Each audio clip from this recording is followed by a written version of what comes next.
ನನ್ನ ಸಂಸ್ಥೆ ಬಗ್ಗೆ ನಾನು ಮಾತಾಡ್ಬೋದು. ನಾನು ಕರ್ನಾಟಕದ ಬಗ್ಗೆ ಮಾತಾಡೋಕ್ಕಾಗತ್ತಾ ಇಲ್ಲಿ ನಿಂತ್ಕೊಂಡು? ಕರ್ನಾಟಕನ ಹೆಂಗೆ ಹೆಚ್ಕೊಂಡು ಹೋಗ್ಬೋದು ಅಂತ ನಾನು ಮಾತಾಡ್ಬೋದು ನನ್ನ ಮಕ್ಕಳಿಗೆ.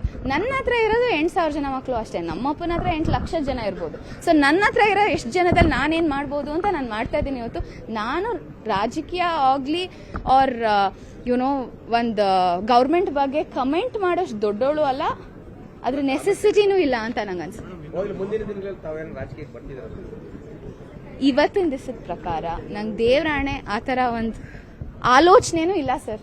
ಮೇಡಮ್, ಸೋಷಿಯಲ್ ಮೀಡಿಯಾದಲ್ಲಿ ನೀವು ಸಖತ್ ಆಕ್ಟಿವ್ ಇರ್ತೀರಾ, ಮತ್ತೆ ಜನಗಳ ಜೊತೆ ಮತ್ತೆ ಮಕ್ಕಳ ಜೊತೆ ಇಂಟ್ರಾಕ್ಟ್ ಮಾಡ್ತಾ ಇದ್ದೀರಾ. ನಿಮ್ಮ ಮಾತು, ನಿಮ್ಮ ಸ್ಟೈಲು, ನಿಮ್ಮ ವರ್ಚಸ್ಸು ಒಂಥರ ಪಾಲಿಟಿಕ್ಸ್ ಬರ್ಬೋದೇನೋ. ಯಾಕೆ ಪಾಲಿಟಿಕ್ಸ್ ಅಲ್ಲಿ ಮಾತ್ರ ಹಂಗಿರುತ್ತಾ ಮೇಡಮ್? ಏನೋ ಒಂದು ಕಳೆ ಕಾಣಿಸ್ತಾ ಇದೆ. ಕಳೆ ಎಲ್ಲರಿಗೂ ಕಾಣಿಸುತ್ತೆ, ಬಟ್ ಹಂಗಲ್ಲ. ನಂಗೆ ಸಿಕ್ಕಿರೋ ಅವಕಾಶನ ನಾನು ಹೆಂಗೆ ಉಪಯೋಗಿಸ್ಕೊಂಡು ಅದರಲ್ಲಿ ಇಂಪ್ಯಾಕ್ಟ್ ಕ್ರಿಯೇಟ್ ಮಾಡೋದಂತ ತುಂಬ ಉಪಯೋಗಿಸ. ನಂಗೆ ಸದ್ಯಕ್ಕೆ ನಂಗೆ ಅವಕಾಶ ಇರೋದು ನನ್ನಿರೋ ಇನ್ಸ್ಟಿಟ್ಯೂಟ್, ನಂದಿರೋ ಸ್ಕೂಲ್, ಅದನ್ನ ಮುಂದಕ್ಕೆ ಹೆಂಗೆ ತೊಗೊಂಡು ನಾನು ಸೋಷಿಯಲ್ ಮೀಡಿಯಲ್ಲಿ ಏಂತಕ್ಕಿದ್ದೀನಿ ಅಂತ ನಾನು ನಿಮ್ಗೆ ಹೇಳ್ತೀನಿ. ನಾನು ಏಂತಕ್ಕಿದ್ದೀನಿ ಅಂತಂದರೆ, ಯಂಗ್ಸ್ಟರ್ಸು ವಿದ್ಯಾಸಂಸ್ಥೆಗಳಿಗೆ ಬರೋಕ್ಕೆ ಯೋಚನೆ ಮಾಡ್ತಾರೆ, ರಿಟೈರ್ಮೆಂಟ್ ಜಾಬ್ ಅಂತ.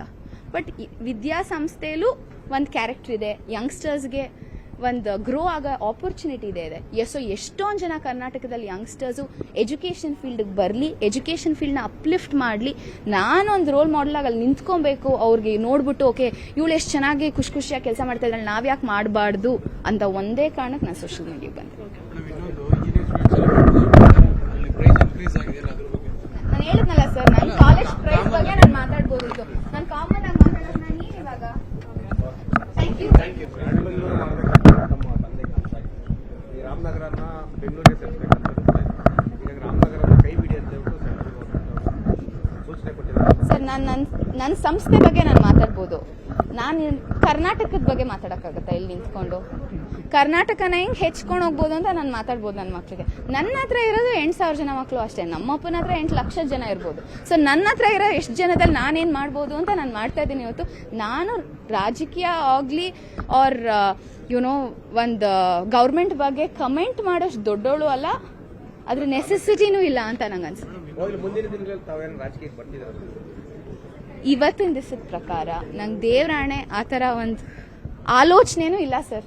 ಮೇಡಮ್, ಸೋಷಿಯಲ್ ಮೀಡಿಯಾದಲ್ಲಿ ನೀವು ಸಖತ್ ಆಕ್ಟಿವ್ ಇರ್ತೀರಾ, ಮತ್ತೆ ಜನಗಳ ಜೊತೆ ಮತ್ತೆ ಮಕ್ಕಳ ಜೊತೆ ಇಂಟ್ರಾಕ್ಟ್ ಮಾಡ್ತಾ ಇದ್ದೀರಾ.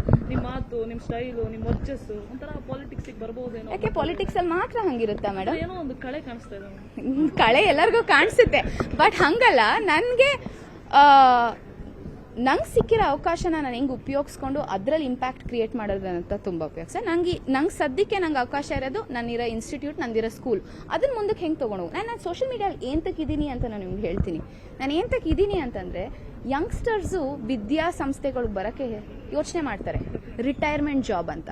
ಬಟ್ ವಿದ್ಯಾಸಂಸ್ಥೆಯಲ್ಲೂ ಒಂದು ಕ್ಯಾರೆಕ್ಟರ್ ಇದೆ, ಯಂಗ್ಸ್ಟರ್ಸ್ಗೆ ಒಂದು ಗ್ರೋ ಆಗೋ ಆಪರ್ಚುನಿಟಿ ಇದೆ. ಸೊ ಎಷ್ಟೊಂದು ಜನ ಕರ್ನಾಟಕದಲ್ಲಿ ಯಂಗ್ಸ್ಟರ್ಸು ಎಜುಕೇಷನ್ ಫೀಲ್ಡ್ಗೆ ಬರಲಿ, ಎಜುಕೇಷನ್ ಫೀಲ್ಡ್ನ ಅಪ್ಲಿಫ್ಟ್ ಮಾಡಲಿ, ನಾನೊಂದು ರೋಲ್ ಮಾಡೆಲಾಗಿ ಅಲ್ಲಿ ನಿಂತ್ಕೊಬೇಕು. ಅವ್ರಿಗೆ ನೋಡ್ಬಿಟ್ಟು ಓಕೆ ಇವಳು ಎಷ್ಟು ಚೆನ್ನಾಗಿ ಖುಷಿಯಾಗಿ ಕೆಲಸ ಮಾಡ್ತಾ ಇದ್ದಾಳೆ, ನಾವ್ಯಾಕೆ ಮಾಡಬಾರ್ದು ಅಂತ ಒಂದೇ ಕಾರಣಕ್ಕೆ ನಾನು ಸೋಷಿಯಲ್ ಮೀಡಿಯಾಗೆ ಬಂದೆ. ನಾನು ಹೇಳಿದ್ನಲ್ಲ ಸರ್, ನನ್ನ ಕಾಲೇಜ್ ಪ್ರೈಸ್ ಬಗ್ಗೆ ನಾನು ಮಾತಾಡ್ಬೋದಿತ್ತು. ನಾನು ಕಾಮನ್ ಆಗಿ ಮಾತಾಡೋದು ನಾನು ಇವಾಗ. ಕನ್ನಡಿಗರ ಮೆಚ್ಚಿನ ನಿಮ್ಮ ನ್ಯೂಸ್ 18 ಕನ್ನಡ ಈಗ ವಾಟ್ಸ್ಆಪ್ನಲ್ಲಿಯೂ ಲಭ್ಯ. ಕರ್ನಾಟಕ ಮತ್ತು ದೇಶ ವಿದೇಶದ 360 ಡಿಗ್ರಿ ಸುದ್ದಿ ವಿವರವನ್ನ ನೀವು ನಿಮ್ಮ ಕೈ ಬೆರಳುಗಳಲ್ಲಿಯೇ ಪಡೆಯೋದಿಕ್ಕೆ ಈ QR ಕೋಡ್ ಅನ್ನ ಸ್ಕ್ಯಾನ್ ಮಾಡಿ.